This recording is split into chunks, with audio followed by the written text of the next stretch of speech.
Okay, so I found it's called 8 Funny Practice Voiceover Scripts for Actors. So we're going to try recording them just because. Well, some of them anyways. I'm going to try this one called Tooth Popper. Let's see how it goes. Let's see, how should I read it? Achy tooth? No problem. Oh my gosh! No, be small, but not be in the way! You! Move! Okay, now you go up here so I can actually see you. You, come back here. Stop recording me. This is not, delete recording, yes. Okay, we're gonna try this again. Tooth popper. Achy tooth? No problem. Try tooth popper. First, bring the contraption close to your achy tooth. Second, smile wide. Third, let the tooth popper punch you right in the smacker. Out pops the correct tooth 50% of the time. That's a ridiculous short little script. It sounds dumb.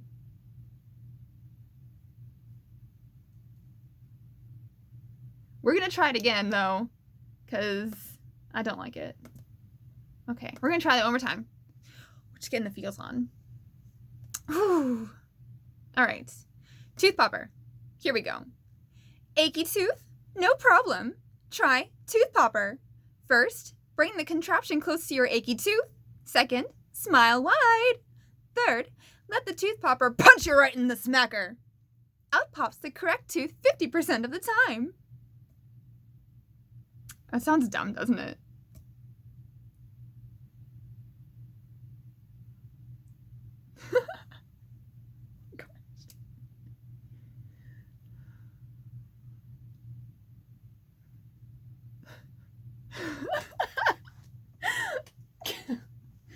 Oh my gosh, I'm ridiculous. Okay, I'm gonna leave that one as is. It sounds like a cartoon character. What's this one? Strike no more. You ever find yourself driving in a car when the most fantastically painful diarrhea strikes? I have. Oh my gosh. That's why I use Strike No More, a bag you tuck under your ass to release all your bodily functions while driving. No mess, no fuss, no pain. You don't even have to take your hands off the wheel. You just go. Oh my goodness. I can't. Oh. Let's see. I don't know if I want to read that one. But let's see. Don't hear shit. If you're like me, you have a wife who doesn't know when to stop screaming. I don't think I can read this one. Stop screaming at you. Introducing Don't Hear Shit. You place the phony ear over your real ear, and guess what? Silence. All you have to do is nod. She'll never notice the difference. I'm sure. Let's see, what's this other one? Piss puddler. Tired of seeing your husband's piss on the toilet bowl? I am. That's why I use Piss Puddler.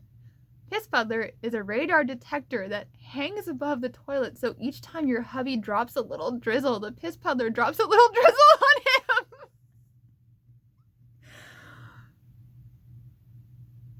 him. That was kind of funny.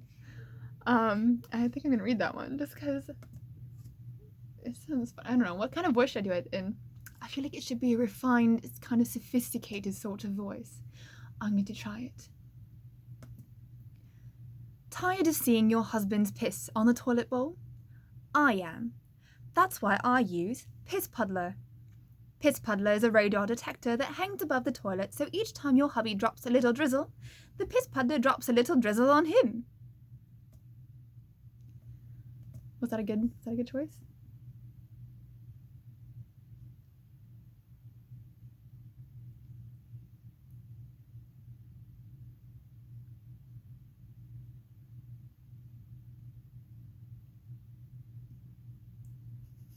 All right. This one called Who Knew. Today I'm going to talk to you about Who Knew. Who Knew works when someone asks you a question you don't know the answer to and answers it for you, disguised as your voice. Just download the app and it detects when you are feeling stupid based on your body's vibration. Oh, okay. It then searches for the answer and pipes up a response on your behalf. Who knew? Okay, well, let's see. Hello there. Is your coworker occasionally too much to handle? Try not today. Not today works just like Pavlov's theory. All you have to do is spray once into your coworker's face and they won't bother you for the entire month.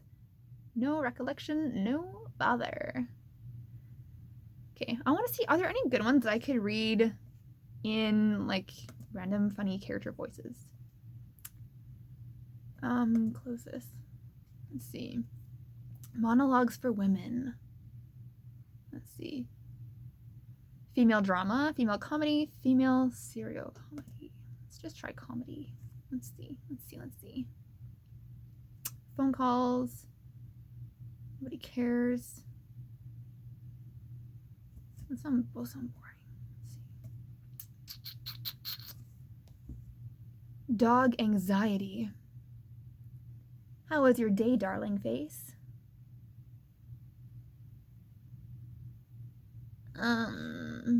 Scripts, maybe? 3+ people, plays.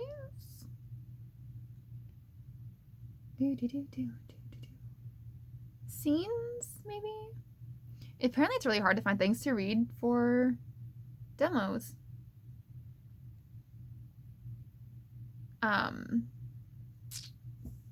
Let's go back to monologues. Let's see. Monologue highlights. College audition monologues, senior acting monologues, new monologues from plays, monologue duration. How about 30-second ones? I don't need more than 30 seconds. Despite the rain, I'm not who I used to be. Okay, let's see. Let's try to search something else because this was kind of boring, actually.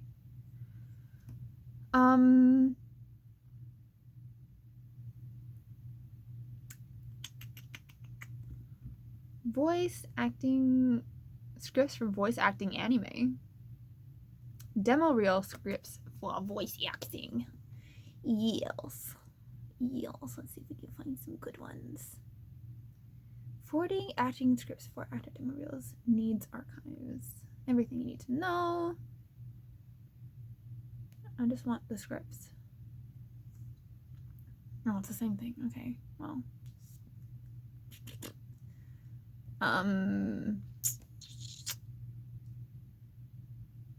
Read more? Or do you actually have your scripts so I can see them? Oh, they're from more than one person. I just want a single person one. Something funny.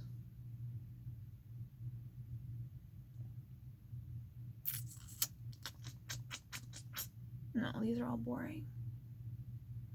Okay, well, let's... I'm trying to think if I have anything to read.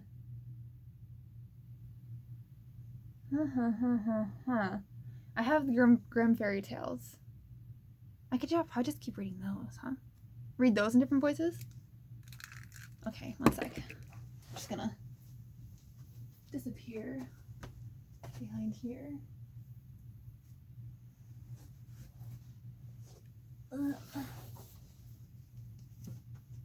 All right.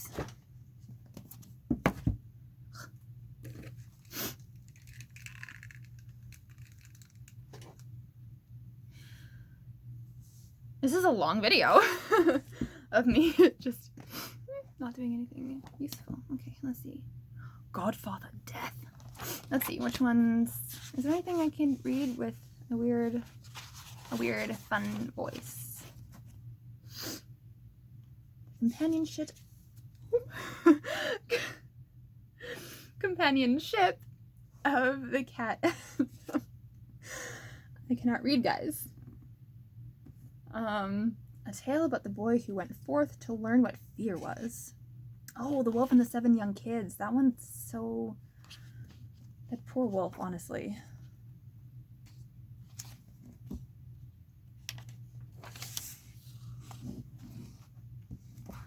Some of these are odd, but let's try reading one. Okay, let's see, let's get the recorder out. Whoop! Alright, let's stop rubbing it against everything. And you can move back where I can see properly. Okay. The Wolf and the 7 Young Kids. Once upon a time, there was an old goat who had 7 young kids, and she loved them as any mother loves her children. One day, she decided to go into the forest to fetch some food. So she called all 7 of them to her and said, "Dear children, I'm going into the forest, and I want you to be on your guard against the wolf. If he gets in here, he'll eat you all up, skin and bones. That villain often disguises himself, but you can recognize him right away by his gruff voice and black feet." "Dear mother," the kids said, "we'll take good care of ourselves. Just go and don't worry about leaving us here." The old goat bleated and went on her way with an easy mind, but it was not long before someone knocked at the door and called out, "Open up, dear children, your mother's back and has brought something for each one of you." But the kids knew it was the wolf by his gruff voice. "We're not opening up," they cried out. "You're not our mother. She has a lovely soft voice and yours is gruff. You're the wolf." The wolf went away to a shopkeeper and bought a big piece of chalk, which he ate, and it made his voice soft. Then he returned, knocked at the door and called out, "Open up, dear children. Your mother's back and has brought something for each one of you." But the wolf had put his black paw on the windowsill, and when the children saw it, they cried out, "We're not opening up. Our mother doesn't have a black paw like yours. You're the wolf." The wolf ran to a baker and said, "I've stubbed my toe. Put some dough on it for me." After the baker covered his paw, he ran to the miller and said, "Sprinkle some white flour on my paw." The miller thought, the wolf wants to trick someone. So he refused. But the wolf said, "If you don't do it, I'll eat you up." This frightened the miller, so he made the wolf's paw white. Yes, indeed, that's the way people are. Now the villain went to the house for a 3rd time, knocked and said, "Open up, dear children. Your dear mother's back and has brought something from the forest for each one of you." The kids called out, "First, show us your paw so we know that you're really our dear mother." He put his paw on the windowsill, and when they saw that it was white, they believed him and opened the door. Yet, who else but the wolf stepped inside? The kids were terrified and tried to hide themselves. The first kid ran and jumped under the table, the second into the bed, the third into the oven, the fourth into the kitchen, the fifth into the cupboard, the sixth under the wash basin, and the 7th into the clock case. However, the wolf began to find them and make short shrift of them. He swallowed one after the other down his throat, but he was unable to find the youngest in the clock case. When the wolf had satisfied his desire, he tottered off, lay down beneath a tree on a green meadow, and fell asleep. Shortly after, the old goat came home from the forest, and oh, what a sight met her eyes! The door to her house was wide open. The table, chairs, and benches were turned over. The wash basin lay on the ground in pieces. The cover and pillows were stripped off the bed. She looked for her children, but they were nowhere to be found. Finally, when she got near the youngest, she heard a soft voice calling, "Dear mother, I'm in the clock case." She drew him out, and he told her that the wolf had come and had eaten up all the others. Well, you can imagine how she wept over her poor children. At length, she went outside, still grieving, while the youngest kid ran beside her. When they reached the meadow, she found the wolf snoring so loudly that the 3 branches above him were trembling. She examined him from all sides and saw that something was moving and wriggling in his stuffed stomach. "Oh, God," she thought, "could it be that my poor children that he gobbled up for his supper are still alive?" She sent the little kid home to fetch scissors, needle, and thread. Then she cut the monster's belly open, and no sooner did she make the first cut than a kid stuck out his head. As she cut some more, all 6 of them jumped out, one after the other. They were all still alive, and had not suffered the least bit of harm, for the monster's gluttony had been so great that he had swallowed them whole. What joy there was! They hugged their dear mother and hopped about like a tailor at his own wedding. But the old goat said, Now go and look for some stones in the field. We'll fill the godless beast's belly with them while he's still asleep. The 7 kids quickly fetched some stones and put as many as they could into his stomach. Then the old goat sewed him up again with such speed that he did not notice a thing, nor did he even stir. When the wolf had slept to his content, he stood up, and since the stones in his stomach had made him very thirsty, he wanted to go to a well and have a drink. However, as he began to walk, he swayed back and forth, and the stones in his body knocked against each other and rattled. Then he cried out, What's that in my belly rumbling? Could it be my bones are crumbling? 6 little kids I thought I ate. They're more like stones with all their weight. When he reached the well and leaned over to drink the water, the heavy stones pulled him in, and he was drowned in a miserable way. Upon seeing this, the 7 kids ran up to the well and cried aloud, The wolf is dead! The wolf is dead! Then they took their mother and danced for joy around the well. The end.